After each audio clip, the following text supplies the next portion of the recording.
एक बार मिथिला के राज दरबार में दिल्ली का एक पहलवान आया। वह 7 फुट ऊंचा, भारी डील डॉल वाला, मजबूत शरीर वाला पहलवान था, जिसकी बाहों की मछलियां देखते ही बनती थीं। मिथिला नरेश कला के बहुत प्रेमी थे।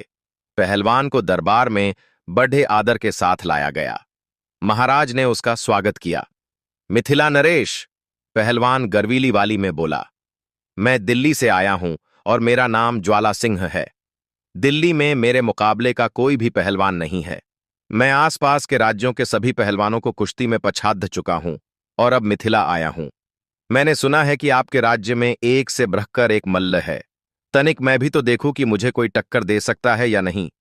मल्ल ज्वाला सिंह, हमें यह जानकर तो खुशी हुआ कि तुम्हें अपनी शक्ति का घमंड है। तुम यह क्यों भूल जाते हो कि संसार में हर कला का एक से बढ़ा एक मर्मज्ञ पाया जाता है। मिथिला नरेश ने कहा, महाराज, द्वंद्व कला में मुझे आज तक कोई ऐसा नहीं मिला जो मुझे पराजित कर सके। ज्वाला सिंह बोला, अवश्य ऐसी ही बात होगी, पर इसका अर्थ यह तो नहीं कि तुम कभी भी पराजित नहीं हो सकते। मुझे तो यही लगता है। फिर ठीक है, कल प्रातः अखाड़े में तुम्हारी भुजाओं की शक्ति और पैतरों का आकलन होगा, मिथिला नरेश ने कहा। और अगले दिन अखाड़े में ज्वाला सिंह गरज रहा था। मिथिला के कई मल्ल उससे द्वंद्व युद्ध को तैयार थे। राजा के आते ही पहली कुश्ती शुरू हो गई। ज्वाला सिंह वास्तव में गजब का पहलवान था। उसने क्षण भर में प्रतिद्वंद्वी को चित्त कर दिया और उसके बाद तो मिथिला के 4 और पहलवान उसके सामने घुटने टेक चुके थे। अब मिथिला सम्मान खतरे में था। राजा चिंतित थे। उसे दिन ज्वाला सिंह को राजा की आज्ञा से शाही मेहमान बनाकर भांति भांति का भोजन कराया गया। दूसरे दिन तो और भी गजब हुआ। मिथिला का कोई भी मल्ल ज्वाला सिंह से भिड़ने को तैयार ही नहीं था। अब महाराज समझ गए कि मिथिला का सम्मान कोई नहीं बचा सकेगा। उनके चेहरे पर उदासी छा गई और वह सब दरबारियों की तरफ देखने लगे।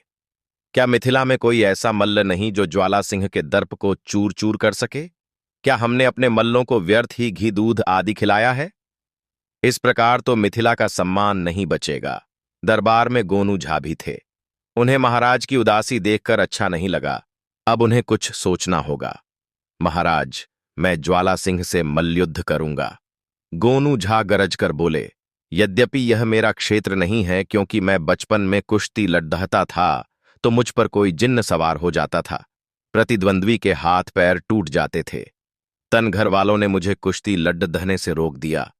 फिर बहुत दिनों बाद एक ज्योतिषी ने मुझे बताया कि मेरे हाथों में मानहत्या की रेखा है, जो कभी लद्दते भिद्दते मेरे हाथों होगी। इसलिए मैं द्वंद्व नहीं करता, पर आज बात मिथिला के सम्मान की है तो मैं अवश्य लड़ूंगा। ज्वाला सिंह भौंचक्का सा उस कमजोर से आदमी को देख रहा था जो इतनी गरज के साथ चुनौती स्वीकार कर रहा था। महाराज समझ गए कि गोनू झा बुद्धि का कोई प्रयोग करके उस पहलवान का गर्व चूर करना चाहता है। हाँ भाई ज्वाला सिंह, गोनू झा बोले, कुश्ती के तो विद्वान हो और सैकड़ों कुश्तियां जीती भी होगी। कुश्ती की सरगम तो जानते होंगे। सरगम? ज्वाला सिंह अचकचाया। अरे, सरगम नहीं जानते कुश्ती की? कैसे पहलवान हो? जानता हूं ना, सब जानता हूं। ज्वाला सिंह को कहना पड्डी डिड्डा। भरे दरबार में वह कैसे कह देता कि वह मल्ल होकर भी कुश्ती की सरगम नहीं जनता? होती होगी कोई ऐसी चीज। उसे क्या उठाकर दे मारेगा? तो फिर कल हमारी कुश्ती पंचम स्वर, द्रुत लय और पटक ताल से होगी, साथ ही काल भैरव राग में होगी, गोनू झा बोले। ज्वाला सिंह ने सहमति में सिर तो हिला दिया, पर उसका दिल लरज उठा। उसने आज तक उस तरीके से कुश्ती न लड़ी थी जिस तरीके से उसका प्रतिद्वंद्वी बता रहा था। वह तो एक भी न जानता था। ज्वाला सिंह इसी उद्धिद्ध बुन में था। रात्रि का भोजन करने के बाद आराम कर रहा था कि दरबारी बोला, कल तो वास्तव में मजा आ जाएगा। असली कुश्ती तो कल ही देखने को मिलेगी। गोनू झा पटक ताल में जरा कच्चे हैं, पर द्रुत लय में उनका जवाब नहीं। आप पलक भी न झपकेंगे कि आपकी रीरज की हड्डी में दरार पड़ जाएगी। क्या गजब का पैंतरा है उनका। ज्वाला सिंह ने होंठों पर जुबान फिराई। आपने कहां सीखी यह मल्ल विद्या? दरबारी ने पूछा। दिल्ली से ही हूं। दिल्ली में दांव पेंच तो सब सिखाए जाते हैं, पर जब तक लय ताल का पता न चले तो क्या सीखा। गोनू झा तो राग काल भैरव के उस्ताद हैं, और काल भैरव तो आप खुद जानते हैं बड़े दिधे ही क्रोधी मल्ल है। ज्वाला सिंह को तो कुछ सूझ ही नहीं रहा था। अब मुझे आराम करने दो, वह दरबारी से बोला। प्रातः जल्दी जागना है।